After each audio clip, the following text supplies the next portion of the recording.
गुरुर्ब्रह्मा गुरुर्विष्णु गुरुर्देवो महेश्वरः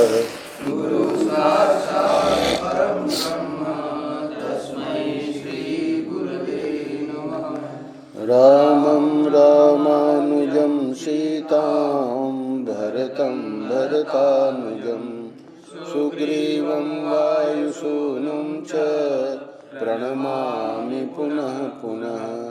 नमोऽस्तु रामाय सलक्ष्मणाय देव्यै च तस्यै जनकात्मजायै। नमोऽस्तु रुद्रेन्द्रयमानिलेभ्यो नमोऽस्तु चन्द्रार्कमरुद्गणेभ्यो। नारायण नारायण नारायण नारायण। वाल्मीकि रामायण अयोध्या कांड। कल 76वें अध्याय पर विश्राम दिया था। अंत्येष्टि संस्कार दशरथ जी का भरत जी ने किया और आखिरी श्लोक में कल बताया भरत के साथ रानियों, मंत्रियों और पुरोहितों ने भी राजा के लिए जलांजलि दी सरयू पर।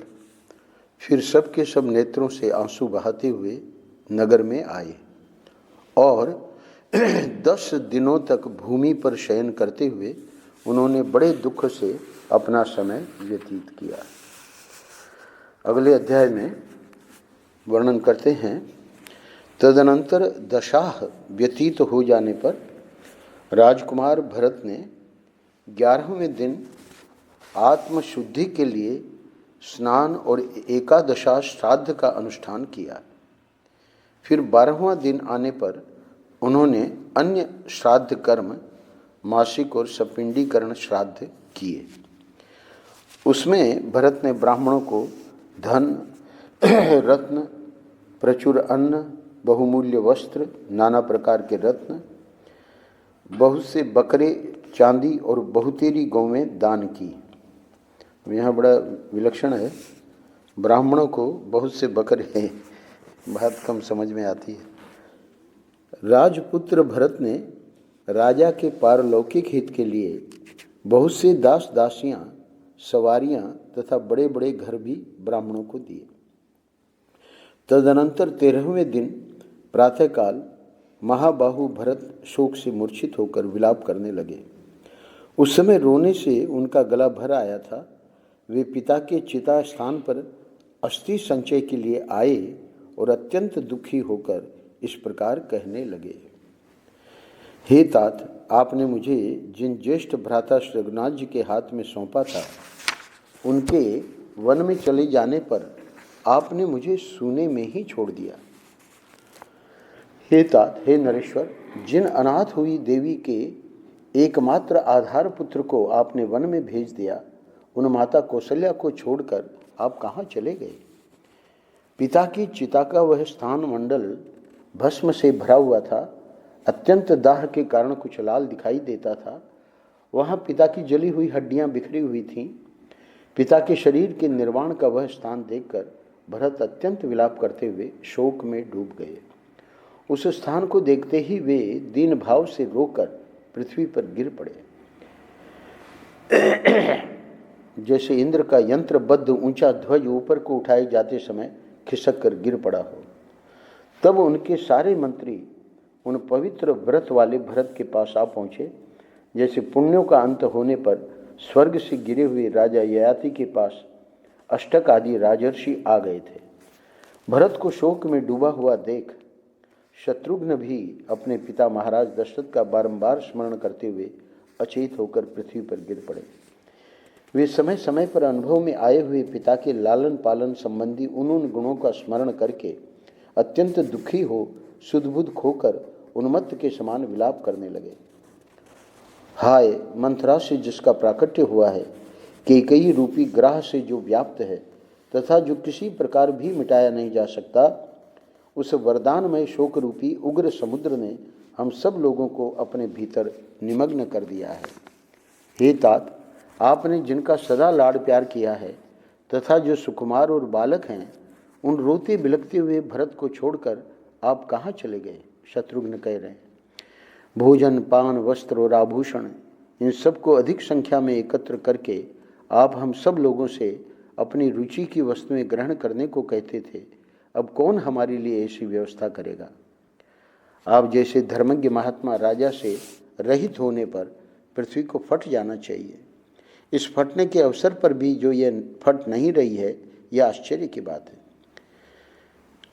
पिता स्वर्गवासी हो गए और श्री राम वन में चले गए। अब मुझ में जीवित रहने की क्या शक्ति है? अब तो मैं अग्नि में ही प्रवेश करूंगा।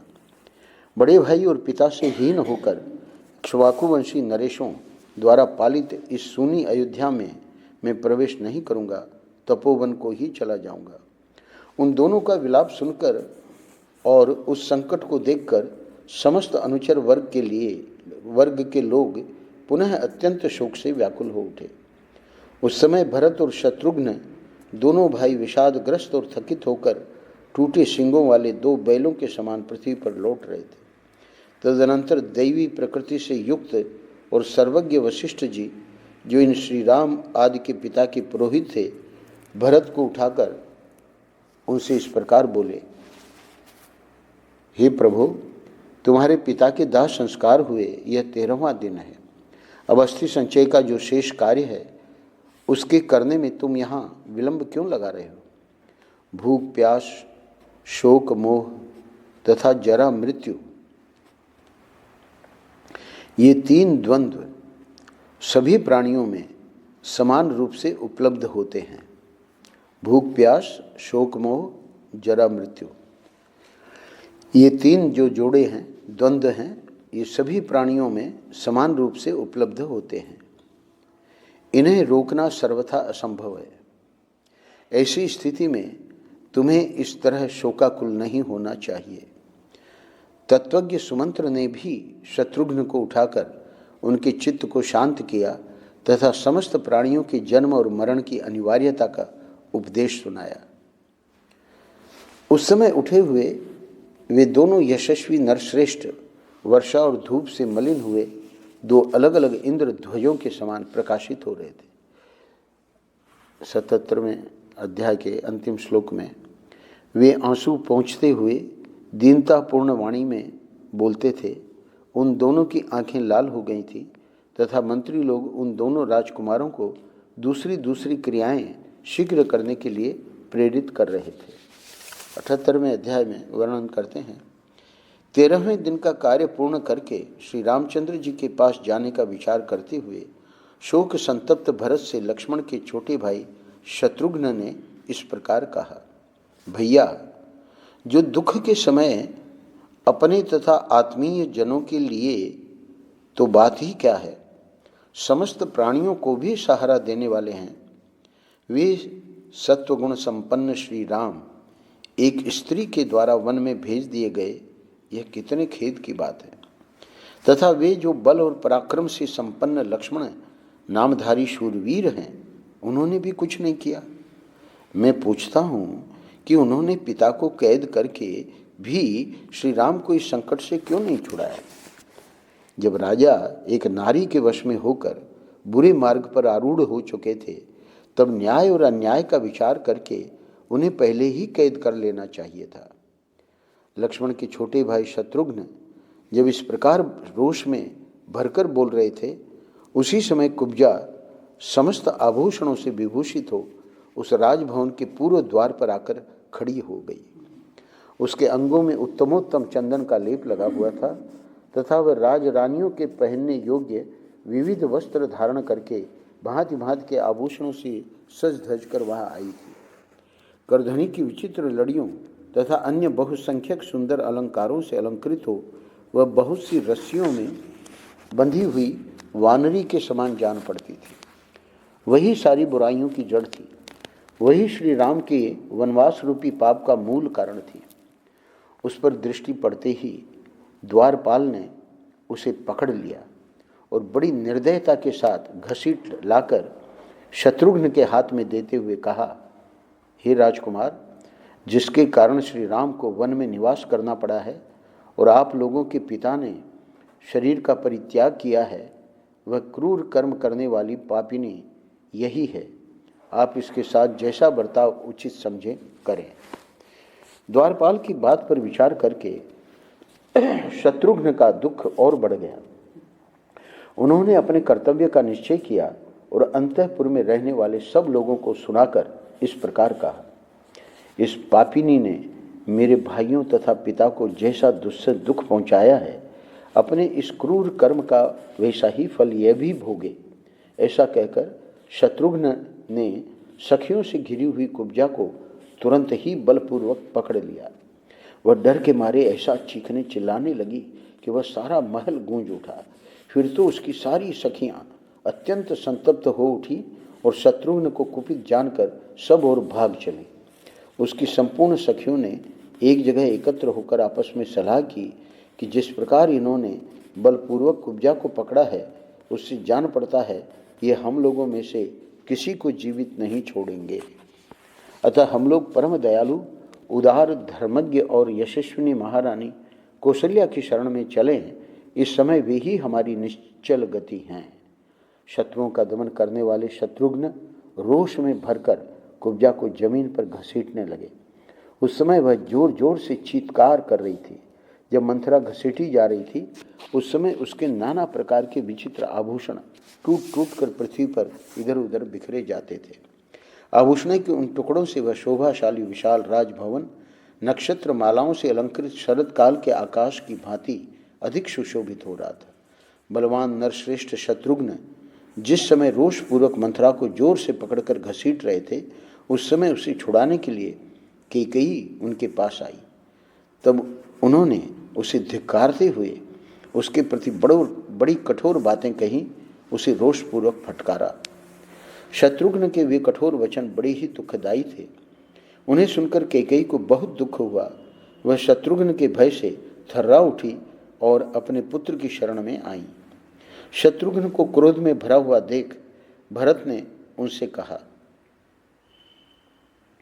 हे सुमित्रा कुमार, क्षमा करो। स्त्रियां सभी प्राणियों के लिए अवध्य होती हैं। यदि मुझे यह भय न होता कि धर्मात्मा श्री राम मातृघाती समझकर मुझसे घृणा करने लगेंगे, तो मैं भी इस दुष्ट आचरण करने वाली पापिनी कैकेयी को मार डालता। धर्मात्मा श्री रघुनाथ जी तो इस कुब्जा के भी मारे जाने का समाचार यदि जान लेंगे, तो वे निश्चय ही तुमसे और मुझसे बोलना भी छोड़ देंगे। भरत जी की यह बात सुनकर लक्ष्मण के छोटे भाई शत्रुघ्न मंथरा के वध रूपी दोष से निवृत्त हो गए और उसे मूर्छित अवस्था में ही छोड़ दिया। मंथरा कैकेयी के चरणों में गिर पड़ी और लंबी सांस खींचती हुई अत्यंत दुख से आर्त हो करुण विलाप करने लगी। शत्रुघ्न के पटकने और घसीटने से आर्त एवं अचेत हुई कुब्जा को देखकर भरत की माता कैकेयी धीरे धीरे उसे आश्वासन देने, होश में लाने की चेष्टा करने लगी। उस समय कुब्जा पिंजड़े में बंधी हुई क्रौंची की भांति कातर दृष्टि से उसकी ओर देख रही थी। 78वां अध्याय यहाँ पूरा होता है। अगले अध्याय में तदनंतर 14वें दिन प्रातःकाल समस्त राज कर्मचारी मिलकर भरत से इस प्रकार बोले, महायशस्वी हे राजकुमार, जो हमारे सर्वश्रेष्ठ गुरु थे, वे महाराज दशरथ तो अपने ज्येष्ठ पुत्र श्री राम तथा महाबली लक्ष्मण को वन में भेजकर स्वयं स्वर्गलोक को चले गए।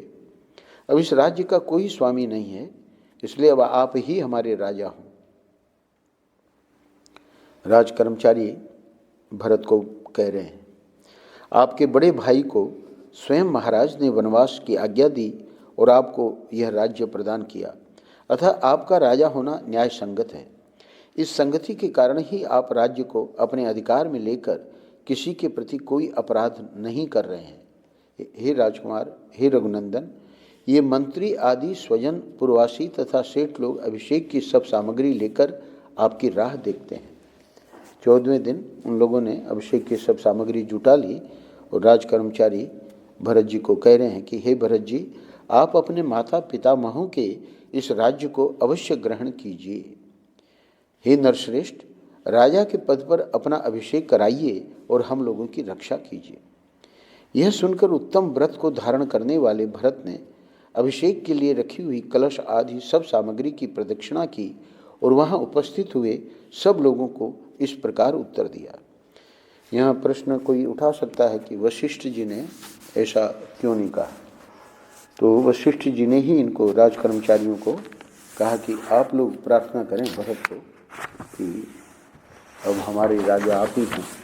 तो राज कर्मचारियों द्वारा जब ये प्रार्थना हुई तो भरत जी कहते हैं, हे सज्जनों, आप लोग बुद्धिमान हैं, आपको मुझसे ऐसी बात नहीं कहनी चाहिए। हमारे कुल में सदा ज्येष्ठ पुत्र ही राज्य का अधिकारी होता आया है और यही उचित भी है। श्री रामचंद्र जी हम लोगों के बड़े भाई हैं, अतः वे ही राजा होंगे। उनके बदले मैं ही 14 वर्षों तक वन में निवास करूंगा। अब भरत जी राज कर्मचारियों को आदेश कर रहे हैं, आप लोग विशाल चतुरंगिणी सेना जो सब प्रकार से सबल हो तैयार कीजिए। मैं अपने ज्येष्ठ भ्राता श्री रामचंद्र जी को वन से लौटा लाऊंगा। अभिषेक के लिए संचित हुई इस सारी सामग्री को आगे करके मैं श्री राम से मिलने के लिए वन में चलूंगा और उन नरश्रेष्ठ श्री रामचंद्र जी का वहीं अभिषेक करके यज्ञ से लाई जाने वाली अग्नि के समान उन्हें आगे करके अयोध्या में ले आऊंगा। परंतु जिसमें लेश मात्र मातृभाव शेष है, अपनी माता कहलाने वाली इस केकई को मैं कदापि सफल मनोरथ नहीं होने दूंगा, यानी मैं राज्य स्वीकार नहीं करूंगा। श्री राम यहाँ के राजा होंगे और मैं दुर्गम वन में निवास करूंगा। अब उसके लिए क्योंकि वहाँ जाएंगे तो आगे के लिए आज्ञा कर रहे हैं, कारीगर आगे जाकर रास्ता बनाएं, ऊंची नीची भूमि को बराबर करें तथा मार्ग में दुर्गम स्थानों की जानकारी रखने वाले रक्षक भी साथ साथ चलें। क्योंकि सेना के साथ जा रहे हैं इसलिए कह रहे हैं। श्री रामचंद्र जी के लिए ऐसी बातें कहते हुए राजकुमार भरत से वहाँ आए हुए सब लोगों ने इस प्रकार सुंदर एवं परम उत्तम बात कही, हे भरत जी, ऐसे उत्तम वचन कहने वाले आपके पास कमल वन में निवास करने वाली लक्ष्मी अवस्थित हो, क्योंकि आप राजा के ज्येष्ठ पुत्र श्री राम को स्वयं ही इस पृथ्वी का राज्य लौटा देना चाहते हैं। उन लोगों का कहा हुआ वह परम उत्तम आशीर्वचन जब कान में पड़ा तब उसे सुनकर राजकुमार भरत को बड़ी प्रसन्नता हुई। उन सब की ओर देखकर भरत के मुखमंडल में सुशोभित होने वाले नेत्रों से हर्ष जनित आंसुओं की बूंदें गिरने लगी। भरत के मुख से श्री राम को ले आने की बात सुनकर उस सभा के सभी सदस्यों और मंत्रियों सहित समस्त राज कर्मचारी हर्ष से खिल उठे। उनका सारा शोक दूर हो गया और वे भरत से बोले, हे नरश्रेष्ठ, आपकी आज्ञा के अनुसार राज परिवार के प्रति भक्ति भाव रखने वाले कारीगरों और रक्षकों को मार्ग ठीक करने के लिए भेज दिया गया है। यहाँ 79 ये अध्याय पूरा होता है। अगले अध्याय में कहते हैं, तत्पश्चात ऊंची नीची एवं सजल निर्जल भूमि का ज्ञान रखने वाले, छावनी आदि बनाने के लिए सूत धारण करने में कुशल, मार्ग की रक्षा आदि अपने कर्म में सदा सावधान रहने वाले शूरवीर, भूमि खोदने या सुरंग आदि बनाने वाले, नदी आदि पार करने के लिए तुरंत साधन उपस्थित करने वाले अथवा जल के प्रवाह को रोकने वाले वेतन भोगी कारीगर, थवई, रथ और यंत्र आदि बनाने वाले पुरुष, बढ़ई, मार्ग रक्षक, पेड़ काटने वाले, रसोइये, चूने से पोतने के आदि का काम करने वाले, बांस की चटाई और सूप आदि बनाने वाले, चमड़े का चार जामा आदि बनाने वाले तथा रास्ते की विशेष जानकारी रखने वाले सामर्थ्यशाली पुरुषों ने पहले प्रस्थान किया। उस समय मार्ग ठीक करने के लिए एक विशाल जन समुदाय बड़े हर्ष के साथ वन प्रदेश की ओर अग्रसर हुआ, जो पूर्णिमा के दिन उमड़े हुए समुद्र के महान वेग की भांति शोभा पा रहा था। वे मार्ग निर्माण में निपुण कारीगर अपना अपना दल साथ लेकर अनेक प्रकार के औजारों के साथ आगे चल दिए। वे लोग लताएं, बेलें, झाड़ियाँ, ठूंठे वृक्ष तथा पत्थरों को हटाते और नाना प्रकार के वृक्षों को काटते हुए मार्ग तैयार करने लगे। जिन स्थानों में वृक्ष नहीं थे वहाँ कुछ लोगों ने वृक्ष भी लगाए। कुछ कारीगरों ने कुल्हाड़ों, टंकों यानी पत्थर तोड़ने के औजारों तथा हंसियों से कहीं कहीं वृक्षों और घासों को काट काट कर रास्ता साफ किया। अन्य प्रबल मनुष्यों ने जिनकी जड़ें नीचे जिन वृक्षों की जड़ें या पौधों की जड़ें नीचे तक जमी हुई थी, उन कुश, काश आदि के झुरमुटों को हाथों से ही उखाड़ फेंका।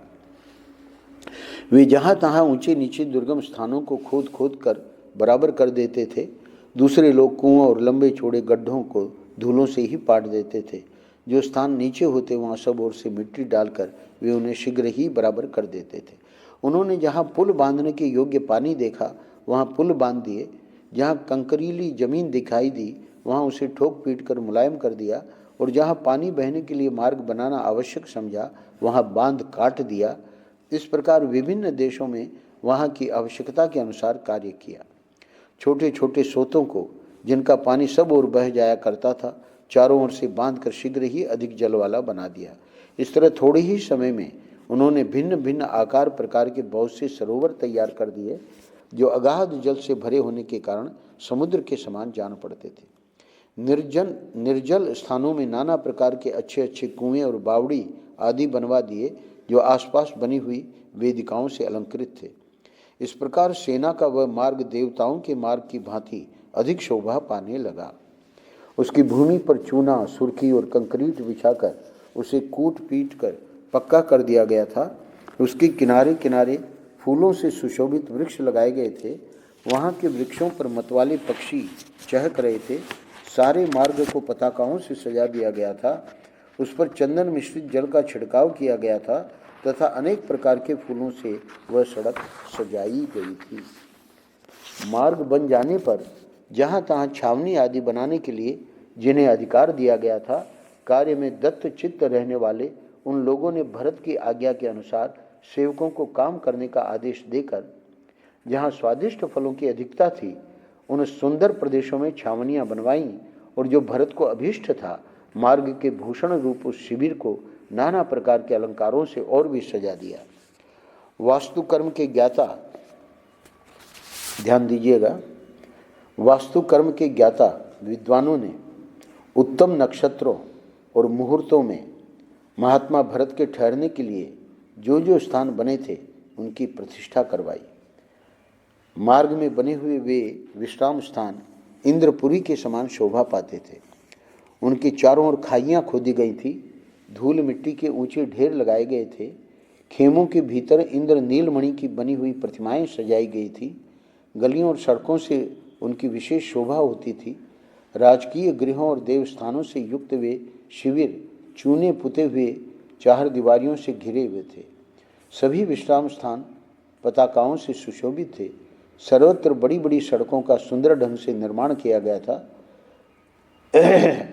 ऊंचे ऊंचे श्रेष्ठ विमानों के कारण उन सभी शिविरों की बड़ी शोभा हो रही थी। नाना प्रकार के वृक्षों और वनों से सुशोभित, शीतल निर्मल जल से भरी हुई और बड़े बड़े मत्स्यों से व्याप्त गंगा के किनारे तक बना हुआ वह रमणीय राजमार्ग उस समय बड़ी शोभा पा रहा था।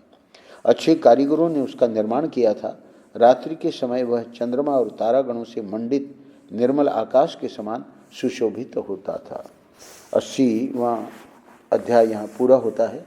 अगले अध्याय में वर्णन कर रहे हैं, इधर अयोध्या में उस अभ्युदय सूचक रात्रि का थोड़ा सा ही भाग अवशिष्ट देख स्तुति कला के विशेषज्ञ सूत और मागधों ने मंगलमयी स्तुतियों द्वारा भरत का स्तवन आरंभ किया।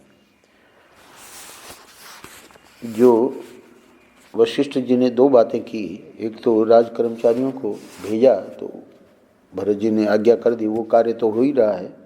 इधर वशिष्ठ जी द्वारा जब ये 13वां हो गया, शुद्धि हो गई, तो जैसे राजा का होता है, सुबह उठाते हैं बंदी जन, तो उनकी आज्ञा से अब ये सब हो रहा है।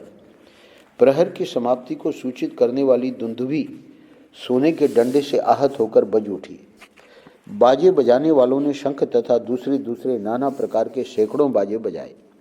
वाद्यों का वह महान तुमुल घोष समस्त आकाश को व्याप्त करता हुआ सा गूंज उठा और शोक संतप्त भरत को पुनः शोकाग्नि की आंच से रांधने लगा। वाद्यों की उस ध्वनि से भरत की नींद खुल गई।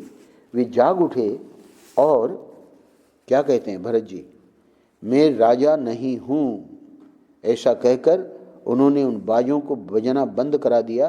तत्पश्चात वे शत्रुघ्न से बोले, हे शत्रुघ्न, देखो तो सही, कैकेयी ने जगत का कितना महान अपकार किया है। महाराज दशरथ मुझ पर बहुत से दुखों का बोझ डालकर स्वर्गलोक को चले गए। आज उन धर्मराज महामना नरेश की यह धर्ममूला राजलक्ष्मी जल में पड़ी हुई बिना नाविक की नौका के समान इधर उधर डगमगा रही है। अयोध्यापुरी के लिए कह रहे हैं, जो हम लोगों के सबसे बड़े स्वामी और संरक्षक हैं, उन श्री रघुनाथ जी को भी स्वयं मेरी इस माता ने धर्म को तिलांजलि देकर वन में भेज दिया। उस समय भरत को इस प्रकार अचेत हो होकर विलाप करते देख रनिवास की सारी स्त्रियां दीन भाव से फूट फूट कर रोने लगीं। जब भरत इस प्रकार विलाप कर रहे थे, उसी समय राजधर्म के ज्ञाता महायशस्वी महर्षि वशिष्ठ ने इक्ष्वाकुनाथ राजा दशरथ के सभा भवन में प्रवेश किया।